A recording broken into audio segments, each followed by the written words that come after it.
এক বছর পর আবার ফিরলাম আমার শৈশবের ঠিকানায়। সত্যি শৈশব কখনো হারায় না, শুধু অপেক্ষা করে। মামার বাড়ির এই 5 দিনের গ্রামীণ মহোৎসব মানেই আমাদের আবার সবার সঙ্গে দেখা হওয়া। আমাদের যেতে যেতে প্রায় দুপুর হয়ে গেছিল, আর এখানে মামি আমাদেরকে সবাইকে খেতে দিচ্ছিল। মা থাকতে এরকম হতো, আবার আজকে অনেক বছর পর আবার সবাই একসঙ্গে। বহু বছর পর আবার সবাই মিলে একসঙ্গে খেতে বসে খুব মজা করলাম।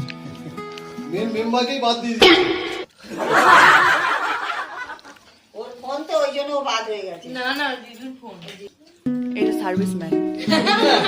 গাইস দেখুন, দিদি বলল একটা ডিম কেন আমি পাবো, তারপরে জোর জবরদস্তি অবস্থা দেখো। খেতে পারবে তো? আমি কিরকম করতে ধরো ক্যামেরা দেখাই। আর আরেকজন করছে দেখো। জাস্ট দেখো পারলে তোমাদের ছেড়ে দিয়ে শাসন করছে।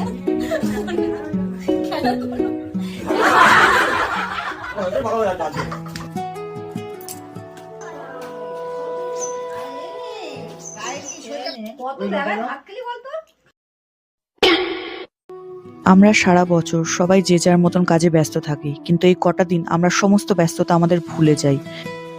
আমি বলো আমাকে বলো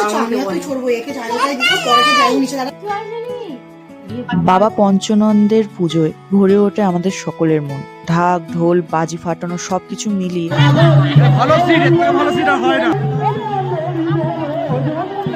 বাবা পঞ্চনন্দের দর্শন করে এবং বাতাসা লুট দেখে আমরা চলে যাচ্ছি এখানে বাজি ফাটানো দেখতে।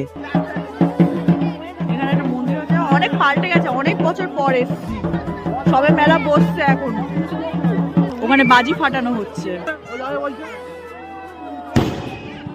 ওয়াও! বছরে একবার করে এই মেলা হয় এবং আমরা হয়তো সবসময় এই মেলায় উপস্থিত হতে পারি না, কিন্তু আজকে বহু বছর পর আমরা এই মেলায় উপস্থিত হলাম সবাই মিলে। খুব ভালো লাগছে। আর আজকের মেলার প্রথম দিন সবাই মেলা সেজে উঠছে আর চলছে বাজি ফাটানো।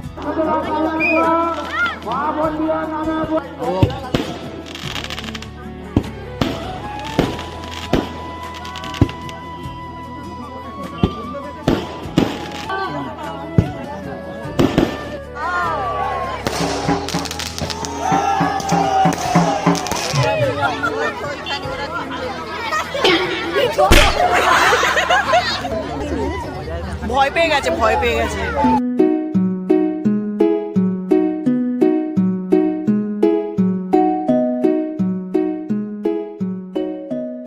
সত্যি শৈশব কখনোই হারিয়ে যায় না।